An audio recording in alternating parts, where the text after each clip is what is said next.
Good morning students, welcome to One Beat Extra computer classes. One Beat Extra आपके लिए लाया है sample paper solutions. इस lecture में हम डिस्कस करेंगे सीबीएसई का इंफॉर्मेशन टेक्नोलॉजी का सब्जेक्ट कोड जिसका है 402। क्लास 10 के लिए ये पेपर है। सेशन है इसका 21-22। इसको हम डिस्कस करेंगे। ये sample question paper IT subject के लिए है और अगर हमने इस क्वेश्चन पेपर को सैम्पल पेपर को डिस्कस कर लिया तो this will be very helpful for your paper point of view. सबसे पहले हम एक क्राइटेरिया डिस्कस करते हैं आपके टर्म 1 के क्वेश्चन पेपर का। आपका जो टर्म 1 का पेपर होगा that will be of 25 marks. 25 marks का आएगा ये। एंड टर्म 2 का जो पेपर होगा वो भी 25 मार्क्स का होगा। टोटल आपके 50 मार्क्स का थ्योरी पेपर होगा और 50 मार्क्स का आपका प्रैक्टिकल का पेपर होगा। तो टोटल आपका जो है 100 मार्क्स का पेपर हो जाएगा। अब टर्म 1 को हम डिस्कस करेंगे। जो टर्म 1 में है वो part A and part B, दो पार्ट्स होंगे। पार्ट ए के अंदर टोटल 6 क्वेश्चंस होंगे जिसमें से आपको 5 अटेम्प्ट करने हैं, यानी ये 5 मार्क्स का पार्ट ए है। एंड पार्ट बी जिसमें 27 क्वेश्चन होंगे और जिसमें से आपको 20 क्वेश्चंस अटेम्प्ट करने हैं। So this is of marks 20। तो टोटल इस तरीके से 20 + 5 आपके 25 मार्क्स का जो है पेपर होगा। हर एक क्वेश्चन 1 नंबर का होगा। तो पहला पेपर है आपका एम्प्लॉयबिलिटी स्किल्स बुक से। इसके अंदर आपका जो यूनिट्स होंगे that will be communication skill, self management skill and information and communication technology skills. तीनों यूनिट में से आपके 2-2 नंबर के क्वेश्चंस आएंगे। टोटल 6 क्वेश्चन होंगे, 5 आपको अटेम्प्ट करने हैं। एंड सेकेंड पार्ट जो कि पार्ट बी, इसमें subject name subject specific skills, ये 20 मार्क्स का हुआ पार्ट बी। इसमें 3 यूनिट्स कवर की जाएंगी, digital documentation, electronic spreadsheet and database management system. इनके अंदर जो क्वेश्चंस आएंगे ये डिजिटल डॉक्यूमेंटेशन में से 11 क्वेश्चन, इलेक्ट्रॉनिक स्प्रेडशीट के 13 क्वेश्चन एंड डीबीएमएस के टोटल 3 क्वेश्चंस आएंगे। टोटल 27 क्वेश्चंस होंगे और उसमें से आपको 20 क्वेश्चंस अटेम्प्ट करने हैं। Okay students, now we take the questions. This is our question series. Firstly, we read the instructions carefully. आपने जो क्वेश्चन पेपर है आपका ये 3 सेक्शंस में डिवाइडेड है, section A, B and C. Section A, B and C. Section A के अंदर 6 questions पूछे जाएंगे, इसमें से आपको 5 अटेम्प्ट करने हैं। सेक्शन बी में जो कि 15 मार्क्स का होगा और इसमें आपको 20 क्वेश्चंस पूछे जाएंगे। और सेक्शन सी जो कि 5 मार्क्स का है और इसमें से आपको 7 क्वेश्चंस पूछे जाएंगे, लेकिन आपको कोई भी 5 क्वेश्चन अटेम्प्ट करने हैं। इसमें आपको कोई भी 15 क्वेश्चन अटेम्प्ट करने हैं और इसमें कोई भी 5 क्वेश्चन अटेम्प्ट करने हैं। टोटल ये 25 मार्क्स का होगा। तो आप 20 में से कोई भी 15 क्वेश्चंस ले सकते हैं और अगर आपने ज़्यादा क्वेश्चन अटेम्प्ट कर दिए तो आपके शुरू के 15 क्वेश्चंस को काउंट किया जाएगा। Okay students, now we move on the questions. This is section A. Firstly, see the first question of section A. Dash feedback is specific information in the form of written comments or verbal conversations that help the learner understand what she or he needs to do in order to improvement. जो हमारे feedbacks होते हैं तो इसमें पूछा गया है कि वो फीडबैक जिसमें स्पेसिफिक इंफॉर्मेशन आप दे रहे हैं रिटन में और वर्बल कन्वर्सेशन से, मतलब आप डिटेल में इंफॉर्मेशन प्रोवाइड कर रहे हैं और इससे पता चल रहा है कि आप समझाना चाहते हैं कि कहाँ इम्प्रूवमेंट की ज़रूरत है। आप लर्नर को बता रहे हैं कि कहाँ इंफॉर्मेशन, कहाँ इम्प्रूवमेंट की जरूरत है। तो ये दीज आर द ऑप्शंस। हम देखते हैं इनको। साइन कोई फीडबैक नहीं होता। स्पेसिफिक फीडबैक होता है किसी स्पेशल इंफॉर्मेशन के लिए। जब आप कोई स्पेसिफिकली कोई पर्टिकुलर किसी बात को बता रहे हैं, डेट इज स्पेसिफिक फीडबैक। और जनरल फीडबैक, जिसमें आप किसी को कोई थैंक्स कह रहे हैं या कोई उसको बोल रहे हैं कि कीप इट अप, जो भी आप उसको एक जनरल सा फीडबैक जब दिया जाता है, डेट इज जनरल फीडबैक। और एक डिस्क्रिप्टिव फीडबैक जो होता है, इसमें आप डिटेल में बता रहे हैं किसी को कि उसे जो है कहाँ इम्प्रूव करना है। आप रिटर्न में और जो है वर्बल, सब तरीक़ों से आप जो है डिटेल में उसको समझाएंगे कि जो है उसे कहाँ इम्प्रूवमेंट की जरूरत है। तो दैट फीडबैक इज डिस्क्रिप्टिव, जहाँ डिटेल में किसी चीज़ को बताया जाए। तो answer is descriptive. Next question is dash communication is the use of body language, gestures and facial expressions to convey informations to other.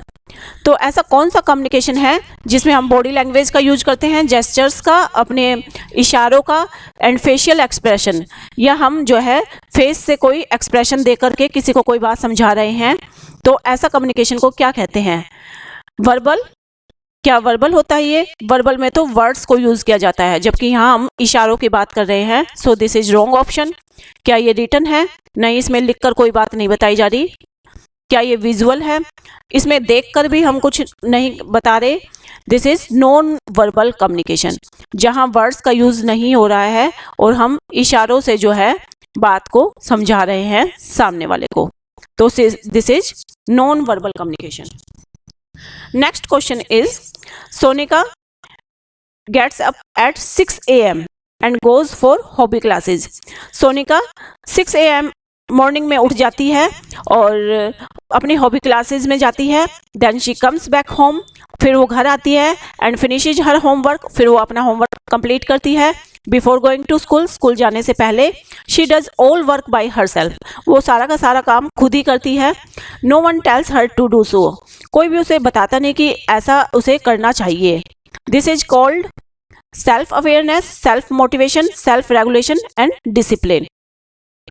क्या ये सेल्फ अवेयरनेस है? सेल्फ अवेयरनेस में तो हम जो है अपने आप को इम्प्रूव करते हैं, अपने आप को जो है और आगे इम्प्रूव करते हैं। तो ये सेल्फ अवेयरनेस नहीं है, दिस इज सेल्फ मोटिवेशन, क्योंकि वो जो है वो उसको खुद से ही पता है कि उसे जो है सारा का सारा काम टाइम पे ख़त्म करना है। वो सेल्फ मोटिवेटेड है। क्या वो सेल्फ रेगुलेशन है? रेगुलेशन में तो हम अपने आप को कंट्रोल करके रखते हैं, तो ये सेल्फ रेगुलेशन भी नहीं है। ये डिसिप्लिन है? नो, ये डिसिप्लिन भी नहीं है। वो सेल्फ मोटिवेटेड होकर के अपना सारा काम टाइम पर खत्म कर रही है। सो this is self motivation. Next question is high expectation from self can leave one with chronic anxiety and stress, thus leading to dash stress. High expectation हम अपने आप से जब रखते हैं तो इससे क्या क्रिएट होता है? क्या एंजाइटी क्रिएट होती है और जो स्ट्रेस क्रिएट होता है, तो उस स्ट्रेस को क्या बोला जाता है? जो हमारी एंजाइटी, जो हमारा स्ट्रेस क्रिएट हुआ है, उसको क्या बोला जाता है? जब हम अपने आप से ही हाई एक्सपेक्टेशन रख लेते हैं। जैसे अगर मैं हाई एक्सपेक्टेशन अपने आप से रख लूँ कि मैं अपने पेपर में 99% मार्क्स लेकर के आऊँगी, तो इससे कौन सा स्ट्रेस क्रिएट होगा? क्या फिजिकल? नहीं, फिजिकल स्ट्रेस नहीं क्रिएट होगा, क्योंकि हम फिजिकली कोई काम नहीं कर रहे। क्या इमोशनल? इमोशनल में हम जो है इससे कोई सैडनेस फील नहीं कर रहे या कोई बहुत हैप्पीनेस फील नहीं कर रहे, तो ये इमोशनल एक्सपेक्टेशन भी नहीं है। ये फाइनेंशियल एक्सपेक्टेशन भी नहीं है, फाइनेंस से कंसर्न नहीं है ये। दिस इज मेंटल स्ट्रेस, क्योंकि जैसे ही हमने अपने आप से ज़्यादा एक्सपेक्टेशन ली तो हम जो है ज़्यादा मेंटल स्ट्रेस अपने ऊपर क्रिएट कर देते हैं। So this is right option. Next question is a dash operating system is a computing environment that reacts to input with a specific period of time. तो कौन सा ऐसा ऑपरेटिंग सिस्टम है जो इनपुट के ऊपर रिएक्ट करता है एक पर्टिकुलर टाइम पर? तो यहाँ single user, multi user, real time and distributed operating system, इन सब की बात की गई है, ऑप्शंस में दिए गए हैं। तो सिंगल यूजर ऑपरेटिंग सिस्टम वो होता है जिसमें एक ही यूजर होता है और वो अपना काम करता है। मल्टीपल यूजर में मोर देन वन यूजर होते हैं और मोर देन वन टास्क परफॉर्म कर रहे होते हैं। ये भी आंसर नहीं है, दिस इज रॉन्ग। डिस्ट्रीब्यूटेड, जिसमें काम को आपका डिस्ट्रीब्यूट कर दिया जाता है, तो आपके क्वेश्चन में ऐसा कुछ भी नहीं है, सो this is not. Real time, this is real time operating system, क्योंकि रियल टाइम में हमें जो रेस्पॉन्स है वो हमारा जो है क्विक होता है, रेस्पॉन्स टाइम हमारा, क्योंकि जब हम इनपुट दे देते हैं तो हमें आउटपुट जो है क्विकली चाहिए होती है। तो हमें एक स्पेसिफिक पीरियड ऑफ टाइम तक हमें जो है आउटपुट जो है चाहिए होती है। जैसे हम इनपुट दे दें तुरंत हमें आउटपुट चाहिए, दैट इज रियल टाइम। ठीक है, ऑन टाइम पे जब हमें आउटपुट चाहिए, तो this is right option. Next question is identify the measure to protect computer from threats and viruses. जब हमें अपने कंप्यूटर को बचाना है थ्रेट्स से, वायरसेस से, तो हम क्या यूज करते हैं? Options are sharing password with friend, क्या हम फ्रेंड्स के साथ पासवर्ड को शेयर करके थ्रेट्स से बचते हैं? नहीं, हम ऐसे करके हम वायरस से नहीं बच सकते। Allow anyone to use your device, क्या तुम जो है सभी को अपने डिवाइस को यूज करने के लिए अलाउ कर दो तो आप वायरस से बच सकते हो? नो, सबको अगर हमने अपना डिवाइस दिया है तो इससे वायरस हम कहीं प्रोटेक्ट नहीं हो रहे हैं। Leave computer without logging out, computer को बिना बंद किए छोड़ देना, क्या इससे आप वायरस से बच रहे हैं? No, this is wrong. Use antivirus, yes this is correct option. जब हम एंटीवायरस को यूज करते हैं तो हम वायरस से बच सकते हैं, so this is right option. Next question is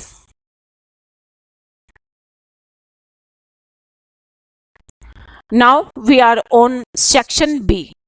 section A हमने कर लिया, जिसमें से 6 क्वेश्चंस हमने अटेम्प्ट 6 क्वेश्चंस में से हमने कोई भी 5 क्वेश्चंस अटेम्प्ट करने थे।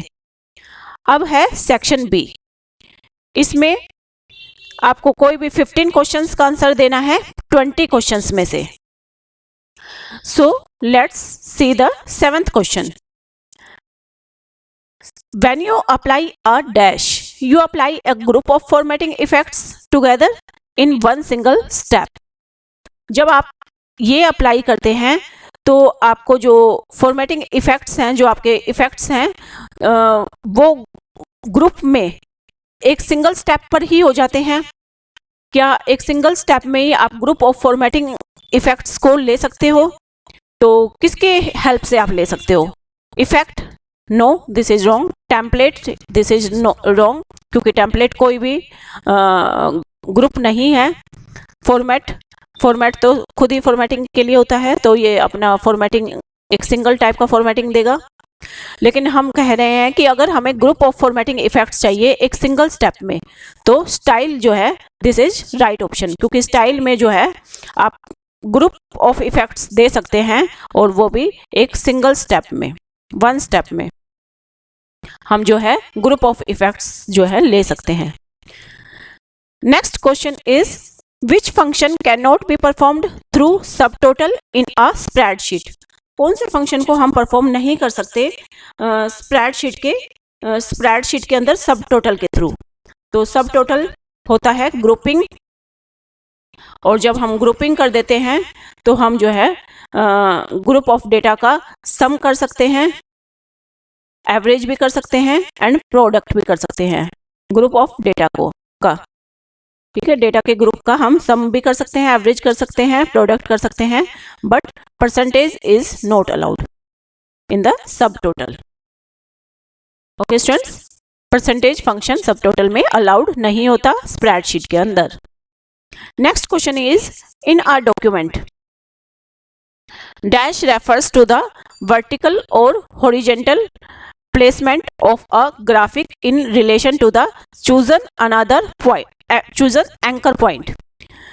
तो हम क्वेश्चन को ध्यान से समझते हैं कि एक डॉक्यूमेंट के अंदर जो वर्टिकल और हॉरिजॉन्टल प्लेसमेंट होती है किसी भी ग्राफिक की, किसी एंकर पॉइंट के रिलेशन में, जब भी हम कोई इमेज बनाते हैं अपने डॉक्यूमेंट के अंदर, जैसे हमारी इमेज हुई ये, तो उसके कॉरस्पॉन्डिंग हमारा एक एंकर पॉइंट होता है। अब ये एंकर पॉइंट इसके साथ जो है लिंक क्रिएट करता है और इसी के कॉरस्पॉन्डिंग ये डिसाइड किया जाता है कि इसकी डायरेक्शन जो है हॉरिजॉन्टल हो या वर्टिकल हो। तो एंकर पॉइंट के लिंक में होता है ये आपका इमेज। अब डायरेक्शन हमने अगर देखनी है वर्टिकल अलाइनमेंट या हॉरिजॉन्टल अलाइनमेंट, तो that will be decided by alignment. तो अलाइनमेंट जो है हम बताते हैं कि ये हॉरिजॉन्टल हो या वर्टिकल हो। हॉरिजॉन्टल जो कि इस तरीके से यहाँ पे और वर्टिकल जो कि इस तरीके से। तो अलाइनमेंट से हम जो है हॉरिजॉन्टल और वर्टिकल डायरेक्शन को सेट करते हैं। ठीक है। Next question is a dash is a model that you use to create other document. तो कौन सा वो मॉडल है जिससे कि हम दूसरे डॉक्यूमेंट्स को क्रिएट कर सकते हैं? क्या वो टेम्पलेट है, डॉक्यूमेंट है, डिजाइन है या कॉपी पेस्ट है? कॉपी पेस्ट कोई भी मॉडल नहीं होता। डॉक्यूमेंट किसी भी एक डॉक्यूमेंट से दूसरे डॉक्यूमेंट को क्रिएट नहीं किया जा सकता।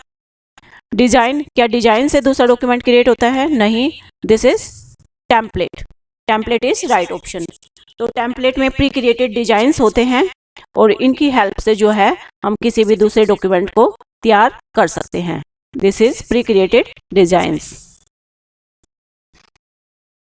तो आपने ऐसा फोन में भी देखे होंगे, टेम्पलेट्स को देखा होगा आपने, जिसमें डिजाइंस जो होते हैं वो इनबिल्ट डिजाइंस होते हैं। Next question is 11th question. Dash styles in a text document affect selected text within a paragraph such as the font and size of text or bold and italic formats। तो ऐसा कौन सा style है text document में जिसमें आप जो है पैराग्राफ को सेलेक्ट करते हैं, एक पैराग्राफ के अंदर के टेक्स्ट को सेलेक्ट कर लेते हैं और उसमें font size, text size and bold और इटैलिक फॉर्मेट्स, इन सब को आप जो है अप्लाई करते हैं। तो हमारा जो पैराग्राफ है, पैराग्राफ के अंदर जो है हम क्या चीज़ के ऊपर ये सारी चीज़ें अप्लाई करते हैं। लाइक ये हमारा पैराग्राफ है तो इसमें हमारा जो करैक्टर्स होते हैं उन करैक्टर के ऊपर जो है हम अप्लाई करते हैं बोल्ड, इटैलिक, टेक्स्ट, फॉन्ट, ये सब। तो पैराग्राफ में क्या सेल की बात कर रहे हैं हम? नो, सेल की बात नहीं कर रहे। फॉर्मेटिंग है क्या ये? ये क्या पैराग्राफ स्टाइल है? नहीं, पैराग्राफ के अंदर हमें करैक्टर को देखना है। क्या ये करैक्टर स्टाइल है? Yes, this is character style. और फॉर्मेटिंग कोई स्टाइल नहीं होती, सो दिस इज रॉन्ग। तो character style is the right option. Character जो है हमारे पैराग्राफ के अंदर हम लेंगे एंड देन उनके ऊपर ये फॉर्मेटिंग इफेक्ट्स डालेंगे। Next question is to repeat the graphic across the entire background area we need to select option in word processor. तो हमारा जो ग्राफिक है, अगर हमने वो बैकग्राउंड एरिया पर अगर उसे रिपीट करना है तो हम जो है सेलेक्ट ऑप्शन यूज़ करते हैं अपने वर्ड प्रोसेसर में। और किस तरीके से हम जो है अपने बैकग्राउंड एरिया में अपनी इमेज को, ग्राफिक को रिपीट कर सकते हैं। देखो, ये अगर हमारा डॉक्यूमेंट है और इसमें हमने एक इमेज ली है और इस इमेज को हमने रिपीट करना है बैकग्राउंड पे, लाइक दिस, जैसे ऐसे रिपीट करना है एक इमेज को अपने बैकग्राउंड एरिया पे। तो इसके लिए हम क्या यूज़ करते हैं? इसके लिए अगर हम पोजीशन यूज़ करें, पोजीशन से तो सिंपली एक पोजीशन क्रिएट हो सकती है। Wrong, this is area. क्या हम एरिया की बात कर रहे हैं? नहीं। स्ट्रेच, क्या स्ट्रेच से इमेज जो है रिपीट हो सकती है? स्ट्रेच से तो आपकी इमेज जो है जो इतनी होगी वो ऐसे स्ट्रेच हो जाएगी और बड़ी हो जाएगी। लेकिन हम इसकी बात नहीं कर रहे, हम रिपीटेशन की बात कर रहे हैं। And from the tile we can repeat the image in background. This is right option. Okay students, now we move on next questions. Scenarios are a tool to test questions. आपने questions को test करना है तो scenario किसका tool है? This is the tool of what if analysis. जो what if analysis होते हैं उसका टूल होते हैं scenario, गोलसिक and solver. These are the tools of what if analysis. तो सिनेरियो टूल है what if analysis का। तो what if में हम जब कंडीशन देते हैं कि अगर हमारा जो है प्रिंसिपल 100 है, अगर हमारे पास 100 रुपये हैं तो 10 रुपये का हमें डिस्काउंट देना पड़ेगा, और अगर हम 200 रुपये लें तो हमें कितना डिस्काउंट देना पड़ेगा। तो this is done by what if analysis. तो सिनेरियो जो है व्हाट इफ एनालिसिस का टूल है। Next question is, this is 14th question. Students, अगर आपको ये समझ आ रहा है और अगर आपको जो है इससे कंसर्न, आपको अपनी बेटर प्रिपरेशन के लिए इसी से कंसर्न आपको और भी सैम्पल पेपर अगर आपको करने हैं तो आप जो है इस चैनल को सब्सक्राइब कर दें और बेल बटन को प्रेस कर दें ताकि आपको नोटिफिकेशन मिल जाए और आपको इसी तरीके के सैम्पल पेपर 1-2 और भी सॉल्व करके दिखाए जाएंगे जिससे कि आपके पेपर की बेटर प्रिपरेशन हो जाए। ओके स्टूडेंट्स, बिल्कुल इजी लैंग्वेज में आपको समझाया जा रहा है और जो है this will be definitely helpful for your paper point of view. This is 14th question. Dash is particularly useful when creating a watermark on when wrapping the image in the background in a document. तो जब भी आपको watermark create करना है, watermark क्या होता है कि जो हमारा डॉक्यूमेंट होता है उसमें पीछे जो है लाइट से शेड में कुछ लिखा हुआ होता है, लाइक डू नॉट कॉपी। तो ये होता है वाटरमार्क और बिल्कुल लाइट शेड में होता है ये। तो ये बैकग्राउंड में होता है। तो आपने जो भी बैकग्राउंड में आपने एक इमेज लेनी है और जब आप इमेज को रैप कर रहे हैं, यानी जब आपकी इमेज स्प्रेडेड है और जब आप एक वाटरमार्क क्रिएट कर रहे हैं तो आपको जो है किसके थ्रू ये आप क्रिएट कर सकते हैं। तो watermark is created by transparency. इसमें हम क्या करेंगे, हम कोई भी जो है अपना वाटरमार्क लेंगे और ट्रांसपेरेंसी के थ्रू जब हम जैसे ही उसकी ट्रांसपेरेंसी को हम जो है बढ़ा देंगे तो हमारा जो ये वाटरमार्क है, वाटरमार्क हमारा जैसे ही हमने ट्रांसपेरेंसी को थोड़ा सा बढ़ा दिया तो वाटरमार्क हमारा लाइट शेड में आ जाएगा। तो और लाइट शेड में आते ही ये हमारा जो है बैकग्राउंड में एज ए इमेज सेट हो जाएगा। तो ट्रांसपेरेंसी से जो है हम वाटरमार्क को सेट करते हैं। फिल्टर एंड क्रॉप, ये जो है वाटरमार्क से कंसर्न नहीं है।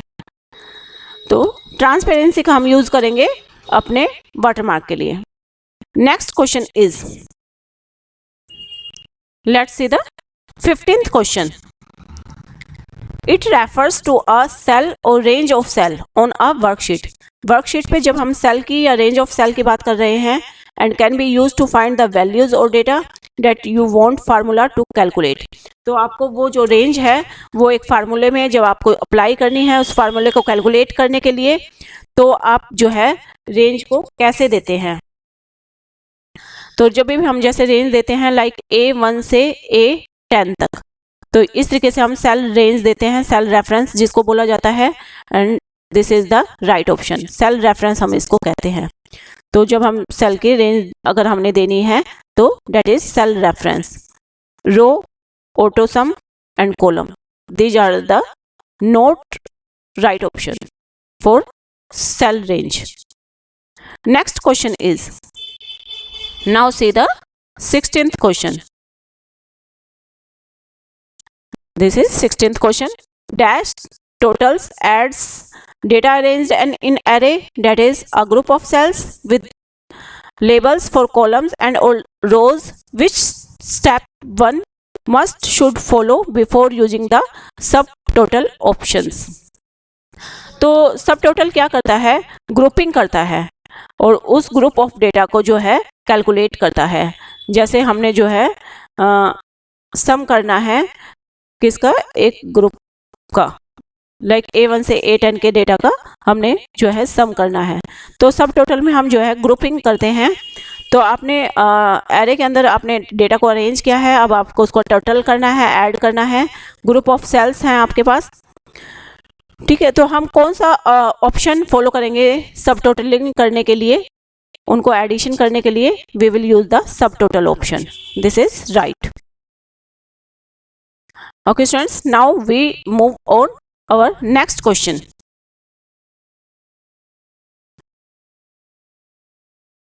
A dash hyperlink contains the full address of the destination file और web page.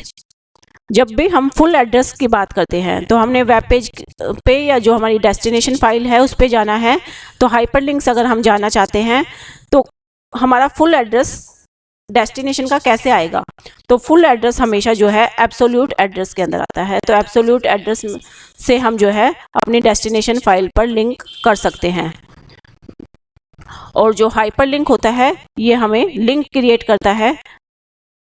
तो हम डेस्टिनेशन का फुल एड्रेस देंगे और उससे लिंक क्रिएट कर लेंगे। तो जब भी हम हाइपर लिंक पे क्लिक करेंगे तो हम जो है अपने डेस्टिनेशन पर पहुंच जाएंगे। This is right option. Next question is, which of the following is more elaborate form of goal seek? This is option R, subtotal, scenario, solver या फिर consolidate। तो गोल सीक की जो मोर इलेबोरेट फॉर्म है, गोल सीक की ही दूसरी फॉर्म क्या है? This is either subtotal, solver, scenario और consolidate। सबटोटल जिसमें हम ग्रुपिंग करते हैं, और गोल सीक क्या होती है? गोल सीक जब हमें आउटपुट पता है और हम डिजायर्ड इनपुट पे आते हैं कि वो जो आउटपुट है वो किस इनपुट की हेल्प से आया है, दैट इज गोल सीक। तो this is goal seek this is done by solver. जब हमें आउटपुट पता है और इनपुट पे हमें आना है, यानी गोल सीक जब हमें करना है, तो इसी की इलैबोरेट फॉर्म कौन सी है? Date is solver. सोल्वर जो है हमें गोल सीक में हेल्प कराता है। ओके स्टूडेंट्स, नाउ हमने 18 क्वेश्चंस देख लिए हैं and now we see 19th question.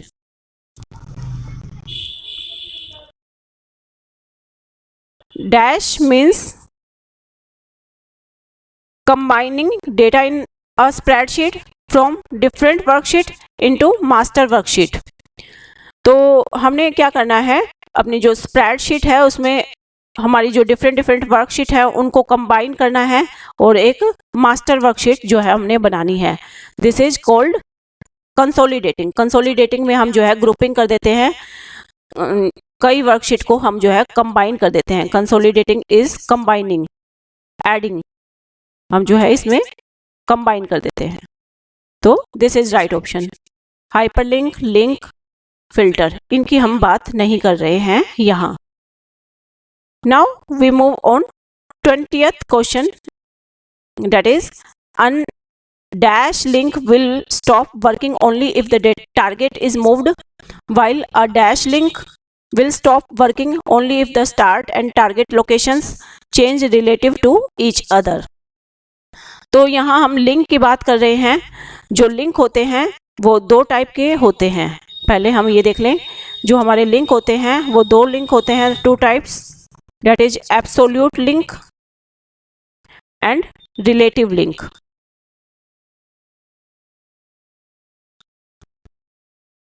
अब जब हम लिंक की बात कर रहे हैं तो एब्सोल्यूट और फिक्स्ड, ये ऑप्शन और ये परमानेंट एंड एब्सोल्यूट, ये दोनों ऑप्शन यहीं पे रॉन्ग हो जाते हैं क्योंकि लिंक दो ही टाइप के होते हैं, रिलेटिव एब्सोल्यूट, एब्सोल्यूट रिलेटिव। तो इन दोनों में से कौन सा ऑप्शन आएगा? An dash link. अगर हम वावल को देखें, यहाँ पे एन यूज हुआ है, तो वावल के according this is the right option. अब हम इसको दूसरे तरीके से भी देख लें कि an dash link will stop working only if the target is moved, while a dash link will stop working only if the start and target locations change relative to each other। तो absolute link यहाँ आएगा क्योंकि absolute link जो होता है जिसमें full address होता है, और जैसे ही अगर फुल टारगेट हमारा मूव कर जाए तो हमारा एब्सोल्यूट लिंक जो है खत्म हो जाएगा। एब्सोल्यूट लिंक जिसमें फुल एड्रेस होता है और अगर टारगेट मूव कर गया तो एब्सोल्यूट लिंक खत्म। और while a dash link will stop working only if the start and target locations change relative। तो यहाँ पे जो है स्टार्ट रिलेटिव जो लिंक होता है उसमें क्या होता है कि स्टार्ट और टारगेट ये एक दूसरे से लिंक होते हैं, रिलेटिव होते हैं। अगर यहाँ पे जो चेंज होता है तो वो जो है चेंज तो भी लिंक आपका एक्टिव रहता है, वो चेंज यहाँ भी रिफ्लेक्ट करता है। और ये जो चेंज अगर ये इससे कनेक्टेड है और अगर ये चेंज जो है यहाँ होता है तो भी यहाँ जो है रिफ्लेक्शंस होती हैं। तो स्टार्ट एंड टारगेट लोकेशंस एक दूसरे से रिलेटिव होती हैं। तो यहाँ पे हम रिलेटिव लिंक की बात कर रहे हैं कि रिलेटिव लिंक जो है ख़त्म हो जाएगा अगर स्टार्ट और टारगेट लोकेशंस जो है रिलेटिवली चेंज कर दी जाएँ। Next question is database servers are referred to as front end, back end, clients and models। तो हम जब भी काम करते हैं, प्रोग्राम्स बनाते हैं तो किसी लैंग्वेज में काम करते हैं तो वो जो लैंग्वेज होती है वो फ्रंट एंड पे होती है, हम उसमें काम करते हैं। लेकिन उस में जो हम डेटा यूज़ कर रहे होते हैं उस डेटा को हम मैनेज कर रहे होते हैं, तो वो डेटा जो है बैकएंड पे मैनेज होता है और वो किसी ना किसी डेटाबेस के अंदर मैनेज होता है।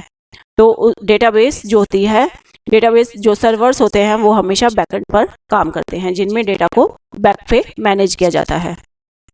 Next question is a table is a set of data elements that is organised using a model of vertical dash and horizontal dash. तो यहाँ हम रो एंड कॉलम की बात कर रहे हैं क्योंकि जो टेबल होती है उसके अंदर रोज होती हैं एंड कॉलम्स होते हैं। तो वर्टिकल में क्या होता है, वर्टिकल में कॉलम्स होते हैं और हॉरिजॉन्टल में रोज होती हैं किसी भी टेबल के अंदर, वर्टिकल में columns. So this is the right option. All options are wrong except this. Next question is dash includes font, alignment, borders, background, number formats, for example currency, date, number and cell protection in document। जब एक document में cell protection की बात की जा रही है, जब हम एक सेल को प्रोटेक्ट करते हैं तो हम जो है इन सारी चीज़ों को जो है अप्लाई कर सकते हैं, font, alignment, border, background, number formats. तो हम जो है कौन से स्टाइल की बात कर रहे हैं? सेल, देखो यहाँ हम सेल की, हमने सेल दिख रहा है हमें, तो हम जब सेल प्रोटेक्शन करा रहे हैं तो हम सेल स्टाइल की बात कर रहे हैं। These are the wrong options. Next question is by default sheet tabs are present at the dash of the spreadsheets। तो ये जो शीट टैब्स होती हैं वो कहाँ होती हैं? जैसे ये हमारा स्प्रेडशीट है, ये हमारा डॉक्यूमेंट है, तो इसमें शीट टैब जो है शीट 1, शीट 2, शीट 3 करके बॉटम में होती हैं। तो bottom is the right option. Sheet tabs जो होती हैं वो स्प्रेडशीट के बॉटम में होती हैं। Now take the 25th question. This is the cell reference in a spreadsheet for cell range B2 to F15। हमने पहले भी बात की थी कि जो रेंज होती है उसको हम इस तरीके से डिनोट करते हैं। तो B2 से F15 तक की रेंज को जो है एक स्प्रेडशीट में कैसे दिखाया जाता है? This is the right option, like this. Others are wrong. Dot में या सेमीकोलन में या कोई डैश लगा करके सेल रेफरेंस को नहीं शो किया जाता। Next question is the dash controls how graphics are stacked upon each other और रिलेटिव टू द टेक्स्ट।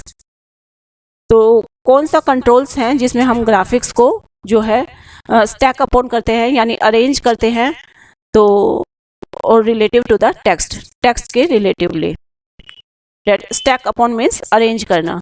तो ग्राफिक्स जैसे हमारी मोर देन वन इमेजेस हैं, तो हम जब उनके अरेंजमेंट करते हैं तो वो कहाँ करते हैं, that is from arrangement. Okay students, ये था 26th क्वेश्चन। यहाँ पे हमारा 26th क्वेश्चन के साथ हमारा जो है सेक्शन बी फिनिश होता है। सेक्शन बी जिसमें से आपको जो है 15 क्वेश्चंस अटेम्प्ट करने थे और टोटल 20 क्वेश्चंस आपसे सेक्शन बी में पूछे गए थे। Now we move on section C. अब सेक्शन सी पर हम आ गए हैं। सेक्शन सी में आपसे 6 क्वेश्चन पूछे जाएंगे और इसमें से आपको कोई भी 5 क्वेश्चंस अटेम्प्ट करने हैं। हर एक क्वेश्चन का 1 मार्क्स होगा। कॉम्पिटेंसी बेस्ड क्वेश्चंस हैं ये। यहाँ पे आपको एक सिचुएशन दी जाएगी छोटी सी। Millennium university is organizing a reunion meet for their alumni students. तो ये जो यूनिवर्सिटी है ये अपने एलुमनाई स्टूडेंट्स के लिए एक मीटिंग अरेंज कर रही है। एलुमनाई स्टूडेंट्स वे होते हैं जो पास आउट स्टूडेंट्स होते हैं, तो इन स्टूडेंट्स के लिए एक मीटिंग रखी जा रही है। For this purpose university wants to send the invite. अब यूनिवर्सिटी चाहती है कि वो सभी स्टूडेंट्स को इनवाइट करे और डिफरेंट एड्रेसेस पर वो एक इनविटेशन लेटर भेजना चाहती है सभी स्टूडेंट्स को, same letter. Which feature of the word processor university should use to accomplish the task? अब उसको अपने काम को पूरा करने के लिए कौन सा वर्ड प्रोसेसर का फीचर यूज करना चाहिए? दिस इज मेल मर्ज, क्योंकि मेल मर्ज में एक मेल को मोर देन वन एड्रेसेस पर मर्ज कर दिया जाता है। मेल को जो है सेम मेल लिखा जाता है और उस मेल को मर्ज कर दिया जाता है बहुत सारे एड्रेसेस पर, मोर देन वन एड्रेसेस पर। तो this is mail merge. Email नहीं होगा, डेटा सोर्स नहीं होगा एंड टेम्पलेट्स नहीं होगा। टेम्पलेट में तो प्री क्रिएटेड डिजाइंस होते हैं, ईमेल कोई इलेक्ट्रॉनिक मेल होता है, लेकिन यहाँ हम बात कर रहे हैं मोर देन वन लोगों के पास सेम मेल को भेजने के लिए। और डेटा सोर्स भी इसका राइट आंसर नहीं है, क्योंकि सोर्स की यहाँ कोई बात नहीं हो रही। तो this is mail merge, right option. Next question is, Prisha is a good editor. Prisha एक बहुत ही अच्छी एडिटर है। She wants to change the indentation of all paragraphs. वो अपने सारे पैराग्राफ की इंडेंटेशन को चेंज करना चाह रही है। And change the font of all titles in the book. और बुक के जितने भी टाइटल्स हैं उनके फॉन्ट को भी वो चेंज करना चाह रही है। Which feature she should use to make the task easy. तो अपने टास्क को ईजी करने के लिए उसे जो है कौन सा फीचर यूज करना चाहिए? Styles, templates, table of content या फिर कंसोलिडेटिंग। अब जो फीचर्स हैं स्टाइल्स, अगर वो स्टाइल को यूज करती है तो जो है वो अप्लाई कर सकती है मोर देन वन पैराग्राफ्स पर। एंड टेम्पलेट्स क्या होते हैं? These are the pre created designs. Table of content जिसके अंदर टेबल यूज की जाती है। एंड कंसोलिडेटिंग जिसमें ग्रुप्स किया जाता है, कंबाइन किया जाता है। तो यहाँ हम बात कर रहे हैं स्टाइल्स की। तो अगर वो स्टाइल यूज करे तो वो जो है मोर देन वन प्लेसेस पर इफेक्ट्स जो है मोर देन वन इफेक्ट्स को डाल सकती है एक सिंगल स्टेप में। तो स्टाइल्स किस लिए होता है? जब आपको ग्रुप ऑफ फॉर्मेटिंग जो है, जो कि हमने पहले भी देखा था इस क्वेश्चन को, ग्रुप ऑफ फॉर्मेटिंग इफेक्ट्स अगर हमने डालने हैं और वो भी एक सिंगल स्टेप में, वन स्टेप में, then we can use style. Now we take the next question and this is 29th question.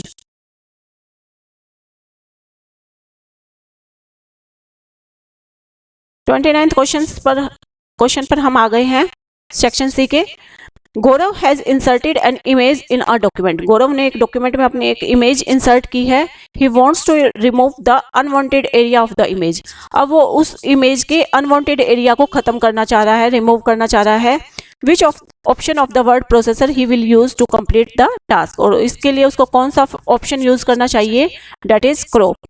जब आपको पार्ट ऑफ द इमेज काटना है, जैसे कि जो इमेज है उसका कुछ अनवांटेड पार्ट को अगर आप कट करना चाहते हैं तो इसके लिए आप क्रॉप का ऑप्शन यूज करते हैं, जैसा कि आपने मोबाइल में भी ये किया होगा। Clip art, cut and contrast, ये राइट ऑप्शन नहीं है। कट में आपका पूरा का पूरा पिक्चर कट हो जाएगा and these are the wrong option.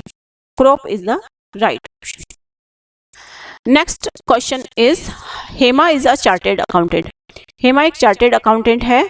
She use to maintain the accounts, वो अपने अकाउंट्स को मेंटेन करना चाह रही है in a spreadsheet on everyday basis. हर दिन वो जो है एवरीडे बेसिस पर वो अपने स्प्रेडशीट को मेंटेन कर रही है। There are number of steps which she needs to follow every time. और कुछ ऐसे स्टेप्स हैं जो उसको हर रोज फॉलो करने पड़ रहे हैं। Can you suggest her A feature of a spreadsheet. क्या तुम उसे स्प्रेडशीट का एक फीचर बता सकते हो through which she can perform these task quickly, जिससे कि वो अपने टास्क को क्विकली और इजीली कर पाए without repeating the steps every time. बार बार उन स्टेप्स को रिपीट करने के बजाय वो अपने काम को इजीली कर पाए हर रोज। तो इसके लिए जो है कौन से ऑप्शन को उसे यूज करना चाहिए, that is using macros. Macros में उसने जो भी अपने नंबर ऑफ स्टेप्स डिसाइड किए हैं उनको वो रिकॉर्ड करके रख लेगी और हर बार जब वो मैक्रो चलाएगी तो वही जो है चेंजेस, वही ऑप्शंस, वही टास्क जो है रिपीटेटिवली हो जाएंगे। उसके जो टास्क एक बार वो डिसाइड कर दे मैक्रो के अंदर, उसको वो रिपीटेटिवली देन यूज कर सकती है। जो टास्क उसने मैक्रो के अंदर रिकॉर्ड कर दिए, अब जब भी वो उस मैक्रो को चलाएगी तो वही टास्क रिपीटेटिवली आएंगे, यूज होंगे। Next question is, Raj has created a worksheet. Raj ने एक वर्कशीट क्रिएट की है where he has added all the information of his employee, जिसमें उसने अपने सारे एम्प्लॉयज की इंफॉर्मेशन डाली हैं। He wants every employee to go through the worksheet. वो चाहता है कि जो वर्कशीट में हर एक एम्प्लॉय जाए और अपने एड्रेस और फ़ोन नंबर को अपडेट कर दे इफ़ रिक्वायर्ड, जब भी जरूरत हो। He also would like to know the changes done by his employees, और वो अपने एम्प्लॉयज के चेंजेस को भी देखना चाहता है। Which feature of spreadsheet he should enable to see the changes, और चेंजेस को देखने के लिए उसे कौन सा फीचर यूज़ करना चाहिए जो उनके एम्प्लॉयज ने चेंज किए हैं। तो एक वर्कशीट है और इसमें उसने एम्प्लॉयज़ के रिकॉर्ड्स डाल रखे हैं और एम्प्लॉयज़ को बोला गया है कि वो अपने नेम एड्रेस को चेंज करें और जो भी चेंजेज वो करेंगे वो उनको देखना चाहता है। तो ट्रैक चेंजेज, क्योंकि ट्रैक चेंजेस से क्या होगा, जो भी चेंज किए जा रहे हैं वो जो चेंज है वो हाईलाइट हो जाते हैं। तो वो ट्रैक चेंजेस के थ्रू जो है सारे चेंजेस को नोट कर सकता है। This is the right option, track changes. Next question is, Akshat wants to store a huge amount of information about his firm in a database. Which type of table organization would be most suitable for this purpose? तो अक्षत है वो अपने firm का जो database है जिसके अंदर बहुत सारी इन्फॉर्मेशन है, उसमें डेटाबेस में बहुत सारी इन्फॉर्मेशन वो स्टोर करना चाहता है। तो वो किस तरह का टेबल ऑर्गेनाइजेशन जो है उसके लिए बेस्ट होगा? रिलेशनल, फ्लैट फाइल, रिलेशनल और फ्लैट फाइल एंड हिरारिकल। तो उसको बहुत सारी इंफॉर्मेशन स्टोर करनी है, तो इसके लिए जो है रिलेशनल और फ्लैट फाइल, कोई भी वो ऑप्शन चूज कर सकता है, या तो रिलेशनल फाइल या फिर फ्लैट फाइल। हिरारिकल जो है ये यहाँ बात नहीं हो रही, तो this is the right option. Next question is, Sunita is making a project in spreadsheet. Sunita एक प्रोजेक्ट बना रही है। Her friend has told her how to rename a spreadsheet. तो उसका फ्रेंड उससे पूछता है कि कैसे वो स्प्रेडशीट के नेम को चेंज करे, as it will help her identify the worksheet data easily. जो भी उसका नाम रखा जाए उससे उस वर्कशीट को इजीली ताकि पहचाना जा सके। शी वॉज वेरी एक्साइटेड, वो बहुत ही एक्साइटेड थी, and told the same to her brother, और वो यही अपने ब्रदर को भी करने के लिए कहती है। her brother told her that in spreadsheet open office a worksheet can be renamed using the dash ways. तो जो स्प्रेडशीट है वो कितने तरीक़ों से रीनेम किया जा सकता है, उसका ब्रदर उसको कहता है कि वो जो है वर्कशीट कितने तरीक़ों से रीनेम की जा सकती है। तो there are 3 ways to rename a worksheet. 3 तरीके होते हैं वर्कशीट को चेंज करने के।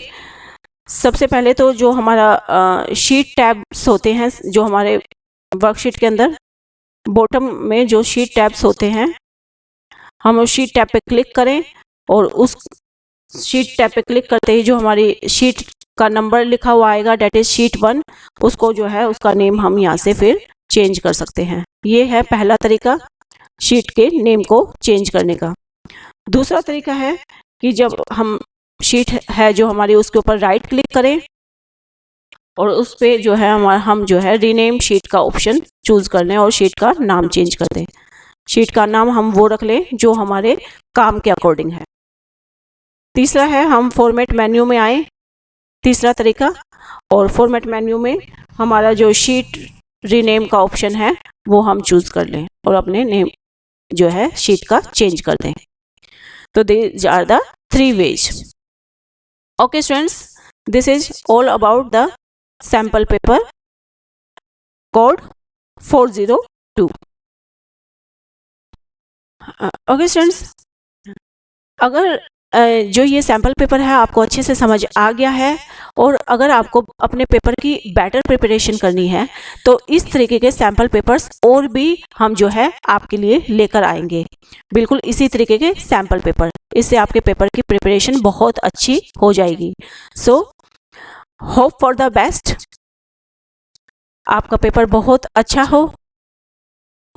एंड हमारे इस चैनल को आप सब्सक्राइब कर लें और बेल बटन को भी प्रेस कर दें और इस वीडियो को शेयर करें। अगर आपको ये अच्छे से समझ आई है तो अपने सभी फ्रेंड्स में भी इसको शेयर करें और बेल बटन इसलिए प्रेस कर दें ताकि आपको सारे अगली वीडियोस के नोटिफिकेशंस जो है समय पर मिल सके। Okay student, thank you, bye bye, have a nice day.